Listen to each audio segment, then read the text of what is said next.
My presentation is based on a paper that was written by Giovanni and by myself on institutional investors as the primary users of sustainability reporting. And so I will provide some general reflections here on the issues and perspectives of sustainability reporting. So just a very quick overview. I will first try to draw a picture of the current state of non-financial information by considering the role of sustainability reporting and the reasons why institutional investors do indeed care much about sustainability reporting. And then I will focus on the current fragmentation in sustainability reporting standards and its downsides. And here specifically, I will focus on the issues associated with differing notions of materiality of sustainability information adopted by different standard setters. And then I will also try to give some reasons on how institutional investors can be influential in supporting a process of global harmonization of sustainability reporting standards. Now, regulating non-financial information is obviously a central component of a wider regulatory initiative by the EU, which is aimed at favoring the transition to a more sustainable economic model. And why is it so? Well, we think that this is so because sustainability reporting essentially plays two main roles. First, an effective framework for sustainability reporting is key to giving substance to the debate around corporate purpose, or if you wish, the debate around the stakeholder-shareholder divide. And we think that company directors can only effectively pursue sustainability goals to the extent that they are able to measure and so to demonstrate to their shareholders the value created by pursuing sustainability objectives. And second, and quite obviously, sustainability reporting is also necessary to prevent greenwashing. But why does has sustainability reporting become so relevant to institutional investors?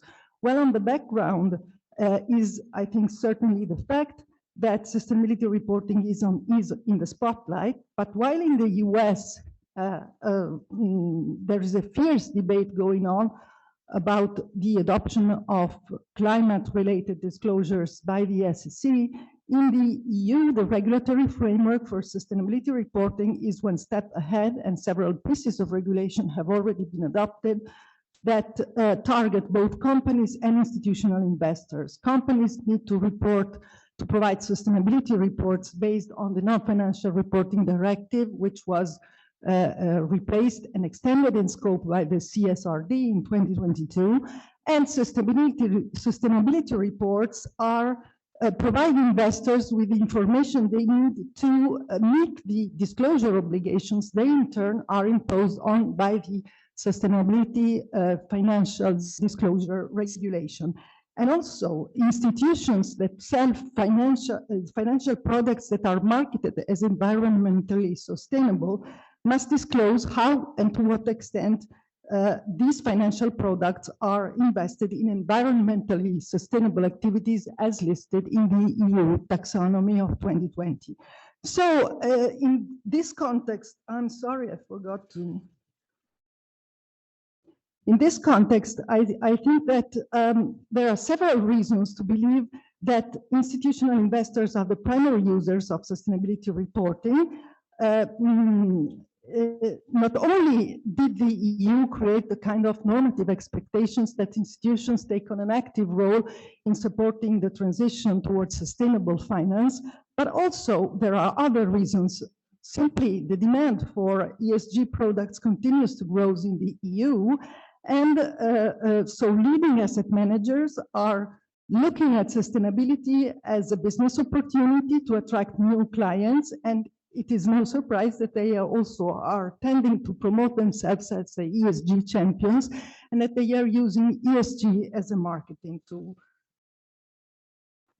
So if we look at the CSRD, sustainability reporting should meet the information needs of both the stakeholders and the shareholders, although these information needs do not coincide, they are not the same. However, we think, as I said before, that institutional investors should be regarded as the main users of sustainability reporting because, in fact, sustainability reporting is of paramount importance for active asset managers because of sustainability information, where it has financial impact, is relevant for price discovery, and so to the investment decisions of active managers.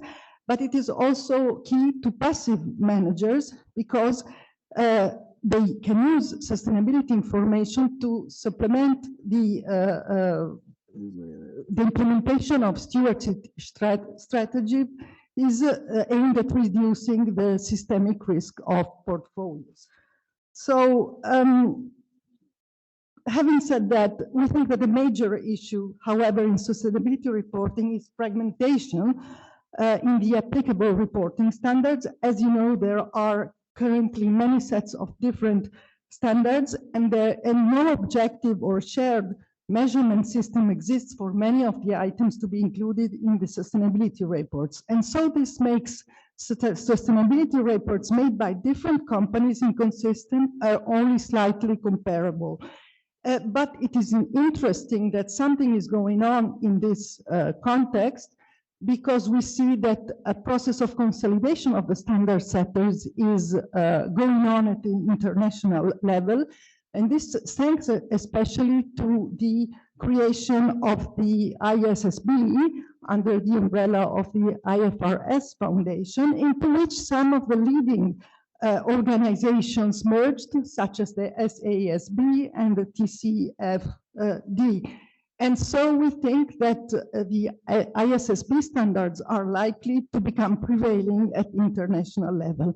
But unfortunately, in this very context, the EU has chosen to go its own way because it decided to develop its own set of sustainability reporting standards, which will apply mandatorily for the entities reporting under the CSRD. And this obviously raises concern about the process of global harmonization of sustainability reporting standards, because it can impair this process. So we think that there is basically a lack of a common language in sustainability reporting, which is particularly evident if we take a look at the very fundamental notion of materiality of sustainability information that is subject to disclosure according to different sets of sustainability reporting standards. ISSB standards are based on single materiality, which means essentially financial materiality, while in the EU, the CSRD explicitly embraced the different notion of double materiality, under which companies will report not only on how sustainability issues affect the performance of the firm, but also on how the firm impacts the people and the environment. So basically, double materiality has two dimensions, that of financial materiality and that also of impact materiality, as it is called. But the double materiality principle does not come without problems, because it raises also a number of issues. First, there may be an issue of information overload, but perhaps more importantly, double materiality raises significant questions when it comes to its practical application, because distinguishing information that affects the value and performance of the firm from that which only affects the environmental and social impact of the firm can be quite problematic. The truth is that financial and impact materiality of information are not isolated from each other, but are most of the time interconnected. And sustainability risks and financial risks are likely to overlap to an ever increasing extent. And so if financial and impact materiality cannot be really kept separate from each other, then double materiality can also be confusing for investors without leading necessarily to a better or more meaningful information compared to single materiality.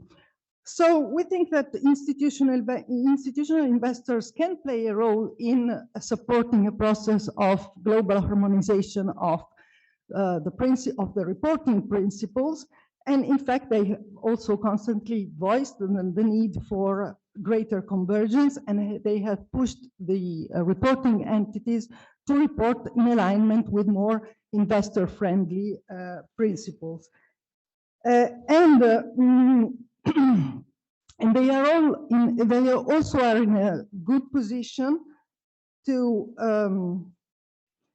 do that because they have an interest they have incentives in doing that. First, institutions, since they are offering increasingly green and sustainable products, having reliable and comparable sustainability information can greatly help them in their sustainability assessments of portfolio firms and in their investments decisions.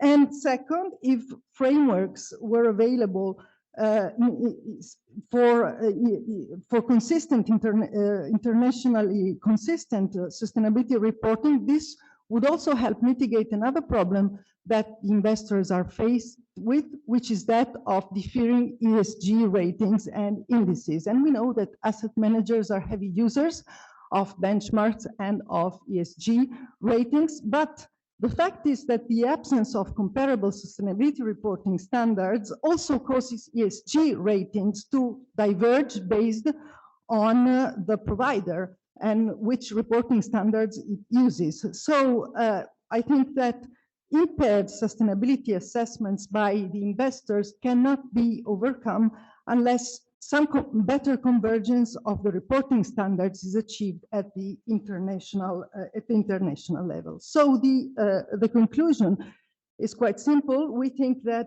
the EU's double materiality-based sustainability reporting standards can hamper convergence, and this is certainly not in line with the wishes of the investors. And the question here also becomes one of whether this strategy pursued by the EU is actually sustainable in a context where the major shareholders of publicly listed firms in Europe, beyond the controllers, are actually non-European and mostly US-based institutional investors. Because in the end, there is a risk that the EU companies, which are subject to sustainability reporting according to double materiality, will also need to draft one further set of non-financial reports based on reporting accepted at the international level, but this would obviously greatly penalize European companies. So definitely we think that the idea is that the principle of double materiality deserves further consideration. So thank you very much.